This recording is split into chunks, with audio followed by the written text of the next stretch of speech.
Scientist అన్నాం, అబ్దుల్ కలాం అని మాట్లాడాం. ఎందుకని కొంతమందినే మాట్లాడుతున్నాం? స్పేస్ అనగానే ఆయన వికలాంగుడు, ఆయన పేరేమిటి, స్టీఫెన్ హాకింగ్. ఎందుకని కొంతమంది గురించే మాట్లాడుతున్నారు? వాళ్ళు తపస్సులు. వాళ్ళు ఏ సబ్జెక్ట్ అయితే అనుకున్నారో వాళ్ళు ఆ కర్మ యోగంలో ఉన్నారు. యోగం అంటే కలయిక. నాకు ఇది తప్పితే ఇంక అల్టిమేట్ ఏది లేదు అని దాంతోనే కనెక్ట్ అయ్యి దాని మీదే పనిచేస్తూ మిగతావన్నీ అసలు నో డైవర్షన్.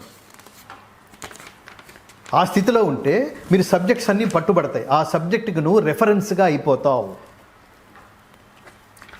అలాగే పరమాత్ముడు అనే సబ్జెక్టులోకి నువ్వు వెళితే జిడ్డు కృష్ణ, కొంతమంది ఉన్నారు మహానుభావులు, జిడ్డు కృష్ణమూర్తి అని, ఆ మార్గంలో కొంత దూరం జర్నీ చేసిన ఓషో అని,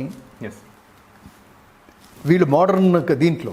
ఇంకా వెనక్కి కాలానికి వెళ్ళండి, త్యాగయ్య, క్షేత్రయ్య, అన్నమయ్య, రామదాసు. ఇంకా వెనక్కి వెళ్ళండి. వీళ్ళు ఎందుకు మిగిలిపోయారండి? వాళ్ళు వెళ్ళిపోయిన తర్వాత కూడా వాళ్ళ గురించి మాట్లాడుకుంటున్నాం అంటే లైఫ్ అంటే అది కదండి.